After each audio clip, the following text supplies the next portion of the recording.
Welcome back, Kane's family, to another film review. But it's not one you're used to. It's not a game film review. It's actually a review of an upcoming opponent, pointing out some things that we might see from Texas A&M offensively, and maybe going over something what I might describe as a tendency that you pick up when you start watching film and start really diving into what a school and a team is trying to accomplish. Let's get straight into it. It's going to be trips to the right. It's a lot of trips formations. You ever hear me say 13? That means just one to the backside, three to the receivers to the right, or 31 means trips left. So we'll just get straight into it. They're going to isolate, and if it's man, they're throwing that slot fade. They're going to be hell of aggressive. They're throwing that slot fade to the trip side. They're going to dig and hitch it to isolate you on either a safety or a nickel. You got to go expect this. If you're going to be in that slot, you got to expect that slot fade because it's coming. Keep in mind where this receiver is. So it's going from left to right. You count 1, 2, 3, and 4 for your wideout. So the slot fade, anytime they run trips, if it's trips left 31, number 2 receiver is going deep. Anytime they run trips right, that number 2 receiver is most likely going deep. So that's a tendency. Let's see if how it plays out going through. All right, we back in now a 13 set. So field sides to the right.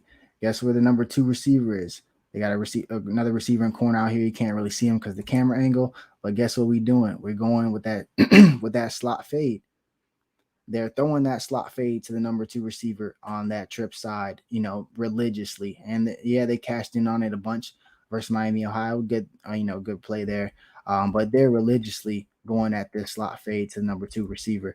You gotta, if you're a Miami defender in that nickel, Jaden Davis or Corey Couch, whoever's over there, you gotta know that man's going vertical. Picking up on these little minute or minor details is what really gets you by week to week in college football. So again, it's trips here, 31 set to the field side to the left. Here's the number 2. Guess what? With the single high. We run a lot of single high. I'm telling you, we're going to see this slot fade all night. This would be Cam, single high. Cover them up better in the back. And they're running that slot fade to the number 2 receiver every time out of that trip. This one's not going to be completely taking a shot downfield. But they're running that slot fade every time. I'm telling you, if you're Jaden taking Davis, a shot downfield, or DP, whoever they put in that nickel, if you're over that number 2 receiver in that trip, you got to get ready to giddy up because they're trying to test you deep. So if our theory is correct, here's another play. 31 set trips here to the left. Is this number 2 receiver going to be going vertical versus that man coverage? Going to disengage. That's Evan Stewart. That's second level avoiding. That's great. I'm not going to slurp him, but he's really like that. This ball is late and probably would get picked off if he was throwing it against one of our nickels. So I'm really not scaring it.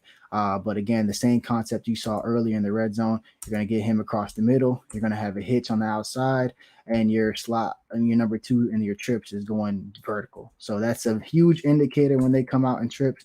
You got to be ready to defend it. This is how you game plan and look at tape and study an opponent's Kane family.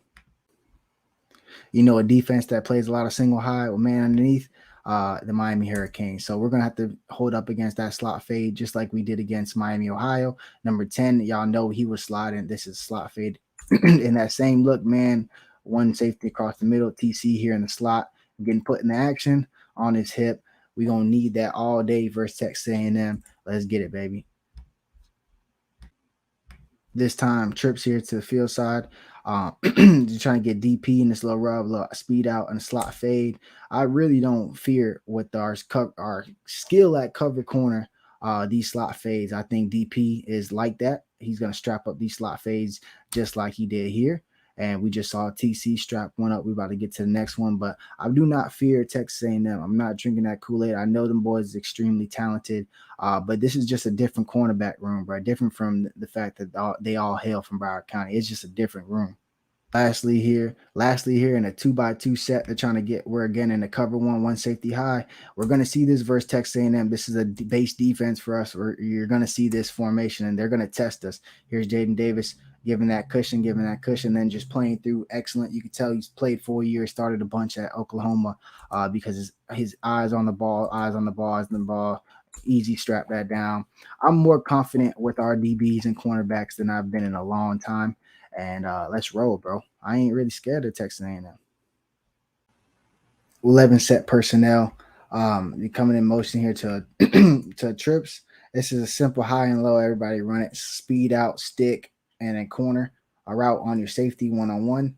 One, this would be Cam Kitchens back here, but just the ball itself falling back, it just was a horrible ball. That ball's supposed to be here away from the defender, so to the back pylon. This actually allows the defender to almost make a play. If that's Cam, that's a pick. So some of these throws, like that seam that was late and underthrown earlier that we looked over, the touchdown to Evan Stewart. Like, bro, some of these throws, like I don't know. I think we booking some of these, bro. I ain't gonna lie.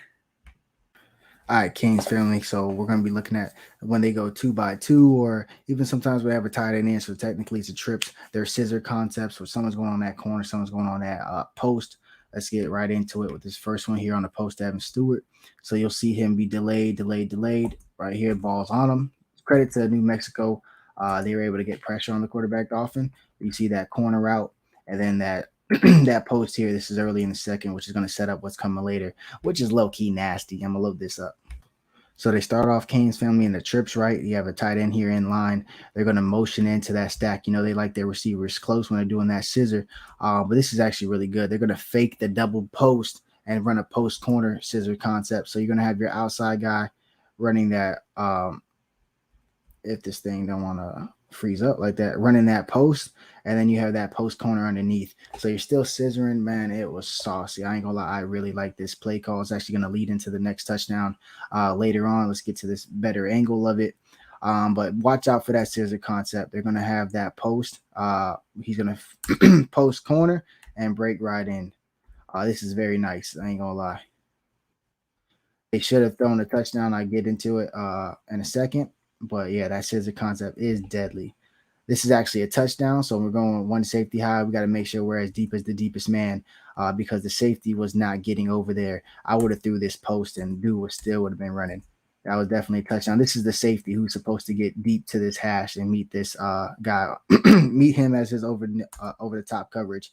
So yeah, that's a touchdown if he throws it that way. So if you want to see, that's the safety. He's not getting there.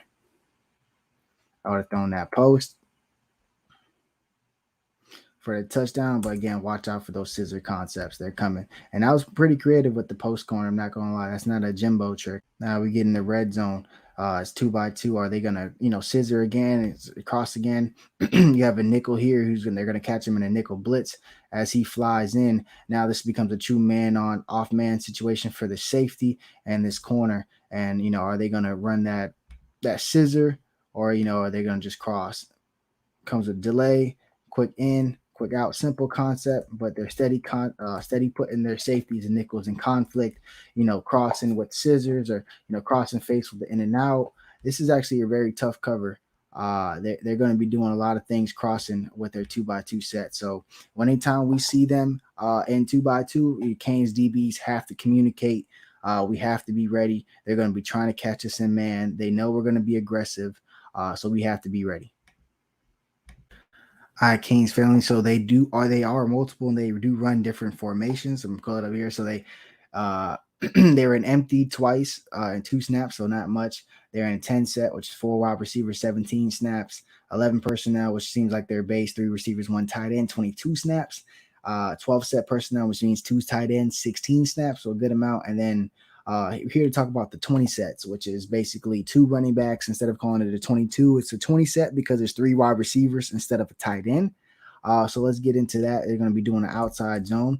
Simple, pretty simple blocking scheme. Is just zone right to the zone right blocking, and you get a running back here as a lead block to go up to the hole for the linebacker, which he's able to make contact with safety and second level. So not super complex, but you can see the power of the offensive line in the plays like this. You see multiple guys moving. Good cut here by the running back. And then what's the danger of this set is because you do have 3 receivers, so you're able to just go ahead and now you have you have the threat to run it, and then you actually have 3 receivers like if you were in 11 base personnel. So you just throw this quick out route. A lot of strength, a lot of arm strength and velocity. I mean, this is a far throw, so he's able to get it out there, maybe a tad late, but is able to get him out there and go upfield. So this is something that we got to look out for with the different personnel. You just can't sell out fully on the run when you see 2 running backs back there because they're going to have 3 receivers as well at times. every Canes fan knows we've had issues with mobile quarterbacks. Is he Michael Vick? Now to Nah. backfield out of Miami But he Central High can't School. move. He's able to, Wickman back to take pass, this has in, make a time. cut, two cuts, Good maybe move, almost one picks up the cut, yeah, first. too much, almost damn. Wickman back to blows pass, his has knee. time. He's Good okay, move, but, picks up the you gotta first chill out, down. man. He ain't that saucy. But And he's going to lay down at the 34-yard line. Great You got to be ready to make sure that he's not breaking containment and getting those receivers even more time. Because we can't have that with that talent in the receiver room. We can't have the DBs covering for longer than they're supposed to every snap. A look at their 12 set personnel, how they run the football here. This is Amari Daniels, a good player here at Miami Central. He's going to be getting the football 12 set. So they're going to be basically letting this DN go. It's a trap block as they pull this right guard and this right, tight end. So basically it's three lead blockers coming around. You got two pullers and then your tight end just, leading the way from here. So pretty nice setup in the run game. But you just got to be smart with it, especially when you have a big run like that, a big punt return. Field and steam. Daniels with a big run. For a big play. Breaking. So again, they're getting that basically Smith, like three lead blockers. Basically, you just got to be smart. They crash down here, seal the edge, let the edge crash this down to seal this edge, and let the edge defender walk into this trap block. 64 does a good job getting onto him. There goes the next tight end getting vertical. Run like that. Next tight end with the big block. Return. So everybody Daniels with a big run. So that's something to look out for. Defense. And then when scouting your personnel, so you got Amari Daniels in here. He's not known as, he's more of an athlete in space, quick running back, catch things out the backfield. 3rd and 7 coming up for the home team. Just beat him one-on-one in pass protection. So pocket collapses and they take advantage of it. For the home team. Quarterback's going to be setting back, taking 3 to 5 step drops. Bring the house when he's in. You can get past his pass protection and hopefully make a play. Well, that's going to wrap up this sneak preview of the Texas A&M film review. Canes family, please leave a like on the video if you like it, or comment, and let me know if you guys like this type of stuff. I've never done a review or a preview, I should say, of an upcoming opponent, but I actually tested myself. I had to go look and try to find some stuff that I noticed on tape and stuff. It was actually really cool. So hopefully we can make this every week thing. Go Canes.